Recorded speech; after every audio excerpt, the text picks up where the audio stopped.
What's going on, Internet? And welcome to another ARFCOM review. We are going to be talking about the Defender XL from Vortex Optics. We've also done the ST. You guys can go check out that review if you haven't seen it yet. This is the big screen version of that. It's heckin' chunk or whatever. It's a heckin' chunk. So we're going to be comparing it to its contemporaries. Currently, there is the 507 Comp from Holosun and likely the SRO to a lesser degree, but it is a competition pistol optic. This is what these things were designed for. We're going to give you a side-by-side and some range review from it. But until then, here's a quick word from our sponsor. Today's video is brought to you by the Mark 15 Hydra, the most versatile black rifle platform the industry has ever seen. The most you will ever need to convert calibers is a barrel, bolt, and magwell. Changing is quick and easy, and the combinations are practically limitless. With one serialized lower, you can have any configuration you can imagine. And by TNVC.com, with the new Mars laser rangefinder from Envision in stock and ready to ship. It is a compact LRF packed with features including a 2,000 meter range, built-in ballistic computer, and Bluetooth. It features a red aiming laser as well as an IR ranging laser, which cannot be detected by most night vision devices. If you've watched our review on the CCW or the Standard, this does share a lot of features, minus bigger window and battery loading tray. If you only have ever shot a micro dot or like a standard pistol red dot, there might be questions like, what is there to gain with a large window? Right off the bat, presentation, usually it's a little bit easier to pick up your dot on presentation. I usually shoot an RMR, it's a pretty small window. And as you're shooting it, you know, you can pretty much track your dot through recoil, but you have to really like put the effort in. With a larger window such as the 507 Comp or the XL, it's a lot more real estate for that dot to travel when you're firing. So you fire a gun, you have that arc of recoil, you have more vertical space for that dot to travel. It still takes a little bit of work of the shooter to keep it in the window, but it's a lot easier. Exactly, especially when you're increase the cadence of your shot. Oh, absolutely. I hear the people in the comment section that are going to say grip, grip, grip. And I'm with you on grip, grip, grip, because that's totally the only way to fix that. However, there are instances when you're not in an ideal set of circumstances. Whether it's competition or duty use or even personal use for personal defense, you're not always going to get an ideal grip. Even in more complicated situations in competitions, they force some sort of limitation on you. You're going to have to shoot this left-handed. Carry a suitcase and shoot offhand. Or whatever it is. That window starts to... It's not you limp-wristing, it's you being put in an intentionally difficult set of circumstances. This dot allows you to do it. Battery loading tray was like the first thing that I saw whenever we got pull this thing out of the box, and I was like, what was that? Looks kind of crazy. It's really neat. It's a two-function. There is a screw that actually goes in and keeps the door shut no matter what, even if you broke this little sprue. And then there's like a button, and this button basically locks it in. So this two system, you pull a little screw out, and then you pop the little button open, and then your magnetic battery tray hinges open, and it's pretty cool. So it's pretty cool. Kind of hard to lose any of that stuff. Again, real-time use. I feel like the only thing you can really lose is the little nubbin there. Well, even that nubbins doesn't come out all the way. Yeah. And technically, the battery tray would still work even without that. Yeah. You would have to both lose that screw or break it and your little nubbins. Yeah, so you basically have your retention screw there, and then you have like a little latch that just holds the door shut. It's pretty nice. And I'm really happy that they decided to go with the 2032 and not it's common use. Whatever this is. 1632. Not having to go out and buy like specific battery one just specific battery just for that, and then also not having to deal with the side tray. Yeah, we did a competition a couple of years ago at SIG, and because it was a 365 competition, most people were running 507 variants. Yeah, the K, really, and there's a lot of battery trays that went. Outside of that, they are coming in two sizes, 5 MOA and 8 MOA. This does come in single MOA adjustments, both for windage and elevation. This is probably, outside of maybe the SRO, the best windage and elevation adjustments I've seen in a pistol dot this small. It has nice detents, also has everything marked on there, and also it's toolless. You can just use the rim of a case. It's a rare thing to see with the amount of pistol dots that are out there. This is one of like 3 that don't have like, I guess I moved it up. Or I guess I We've had a lot of mushy. It also has specific markings so you know how many MOA you've moved it from. The amazing thing to me is like, not only the markings, but also actually listing the adjustments. This direction. It's so simple. In so many optics, I can't tell you how many times we're out reviewing something. It's like, oh, I don't have any signal. I forgot what it is. Let's just kind of figure it out. I mean, it's just an easy addition. One of the cool things about Vortex is when you do buy these optics, and it's the same with the CCW and the Standard, is they give you this little box that comes in the box that has a bunch of screws and plates to mount to different slides, different guns, whatever it is you might have. They all are really nicely marked, FN 509. This is the Smith & Wesson 2.0. Glock MOS. It's a great feat. I think that's fantastic, honestly. In the box, not having to go online and figure out what plate, what screws and hardware you need to get. Because there are times you go buy a dot and like, okay, maybe like the deck is too thick for the screws that you have. So like it's not grabbing right. There are optics in this studio that are not Vortex optics that have Vortex screws in them because I had them available. Shout out to Vortex and that team for doing that. This does carry the 25,000 battery life, claim that also the ST had. They're able to do that. If you guys are unfamiliar with this, the original CCW, there were complaints about flickering.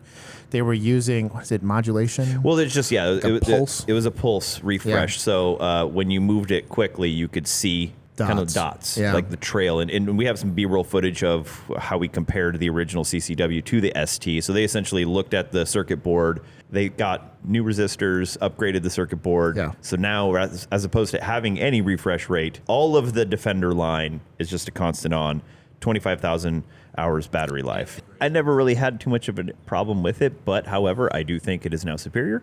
So that's great. Now, when we talk competition-wise versus the 507 comp, the 507 comp claims 50,000 hours, but let's be real. Who of us actually sat there and put a, set it to setting 6 and tested it for 50,000 hours, right? It's always a guess from every manufacturer based on consumption, based on the circuitry, what it's going to be. One of the cool things about the Defender, though, is it does come with similar technology for battery saving. So it does have a 10-minute auto shut off. So after you've set your gun down, it's been on the counter, not moving, it's going to shut off. So you're not utilizing any of your battery life. When you pick it up, it's going to turn back on. So same thing with a lot of the Holosun sites. You do have that shake weight feature. You also have the option to turn it off if you want to have it on all the time, or I want to manually turn it on and turn it off. You have that option too. I believe you just hit both buttons. It'll kind of dim. And basically, when you hold both those buttons for 3 seconds, it'll do either that animation of your dot going from bright to dim or dim to bright, indicating if it's whether on or it's off. yes. And these are very bright. Is one of the good things about kind of across the board. The bright end, I do think the Holosun gets a bit brighter. It gets like 8 MOA brighter, like at the highest setting. And I think this gets down all the way to 2 MOA. So it's a 2 MOA dot. That's it. If you're looking at it from a dot, it's only a 2 MOA. Yeah. It then has that like horseshoe-ish circle.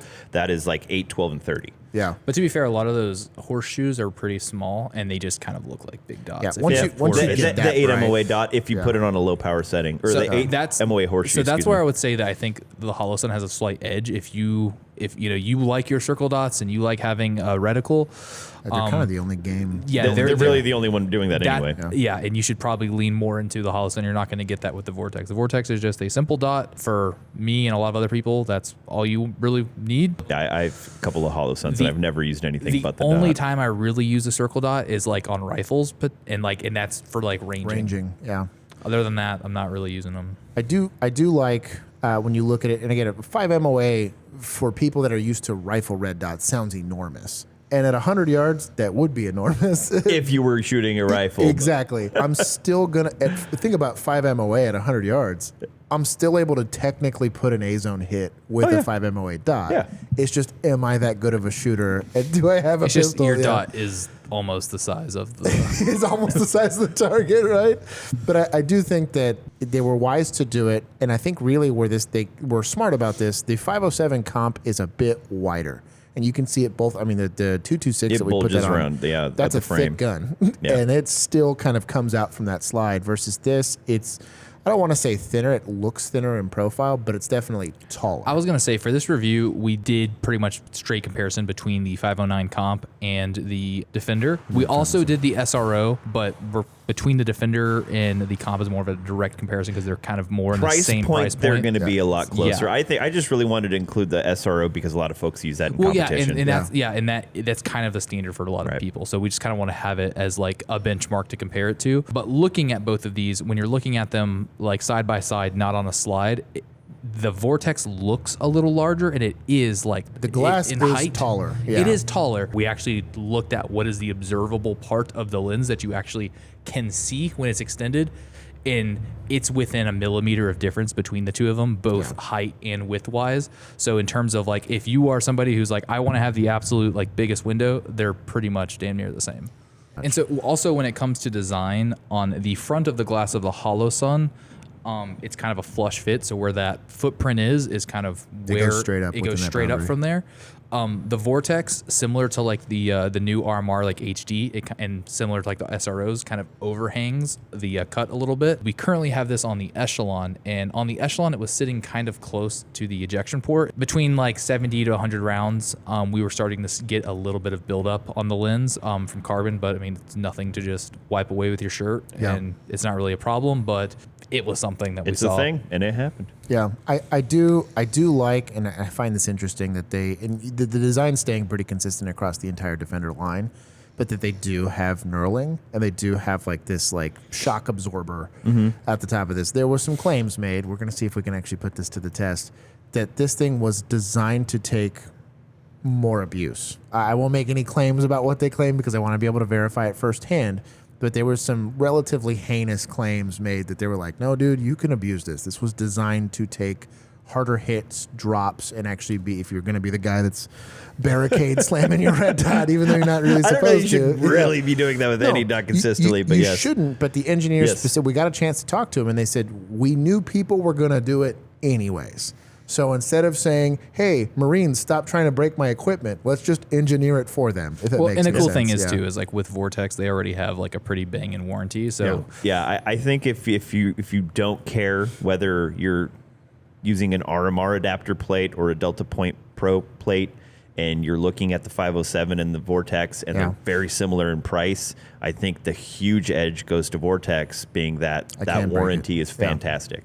We did shoot this in low light, and we had the Sun over here, the 300X Turbo, and then just the 300X Ultra, which is like the Sun during an eclipse probably that you're still not supposed to look at. In low light, I had no issue. We didn't even have it on full blast. Full blast in a... Heck, I shot it dark several times. In a mixed lighting situation, this is too bright, even at like the third highest setting. I think in full sunlight with both of these, you're probably plenty bright. You're almost getting to blooming. And I think as far as it goes adjustments, I think Holosun does have a little bit of an edge on the Vortex with it does have more range in terms of like the low end. Yeah. So you're going to have more night vision settings on the Holosun than you actually are going to have on the Vortex. How was the transmission? Because I know you did actually film between. I believe the Holosun has more blue tint. Yeah. So the Holosun does have more blue tint, but I will say the Vortex is definitely clearer. But the issue that you run in with that is it does have a bright illuminator. I mean, I didn't have any issues seeing it under night vision. It wasn't like it just blowing out the target, but it also was a little bit on the bright side. As far as the tint, I think the Vortex is clear. Yeah. Just the emitter doesn't get as dim as the Holosun does. Yeah, the Holosun looks a little more blue. I don't know that it's a big enough discrepancy to say this wins or that wins. It is clearer. But it's clear, not like, but it's probably change your life. I don't think most folks are gonna. That's nitpicking. Yeah, and I don't think I would use both of these in a competition without any issue. Yeah. This only does come in red, so for those of you that like green dots, too bad. According to Vortex, maybe they might make you one, multi-reticle, whatever. But I do think that if the decision point for you is between the Vortex XL or the 507 comp, footprint's a big one. One's an RMR, one's a Delta Point Pro. Whether or not you want the multi-reticle capability, one has it, one doesn't. And then ultimately, I think it's going to be really like long-term use. It's probably the only thing where you can kind of point to one and say, that's like, what I was going to say. If you're in it because you're trashing a gun all the time, if you want something that you're going to probably buy and use a lot and you want to have for a long time, even if it does break. You talked about this. You were talking about cutting your CZ, that you were like, I'm married to it. For me, the slight height advantage on the Vortex, the relief cuts, and the buttons, that gives it the win for me. It's the battery tray, man. The battery tray is huge. I've had battery tray drama in my past, and it matters. It matters. I'm curious to see how that shock absorption works to prevent that glass from breaking compared to the 507. What we're going to do is we're going to beat the hell out of these things. We have a couple of ideas. And then depending on the outcome of that, I think the edge on ownership goes to the Vortex because you have lifetime warranty. I feel like that knurling invites racking The fact it on that they, things. they open themselves up for it happening. But I don't know. I think if you guys are competition shooters or just people that abuse guns, there's plenty of people that Well, do I'll ask that. you this. Would you rack it like that with the SRO? No. Probably. You would? Bobby might. Bobby might. We've pulled Bobby out of ditches, let's be I'm the honest. breaker of things. So anyways, if you have any experience with, you'll maybe have the two, but if you guys would like to have some experience or in the future get some experience with this, please put it in the comment section below. If you guys are competition shooters or people that just like big dots and they cannot lie, go ahead and let us know about your experience with these and any questions you might have. We are likely going to do a follow-up where we try to break these. Yes. We're in a unique position to get to do that.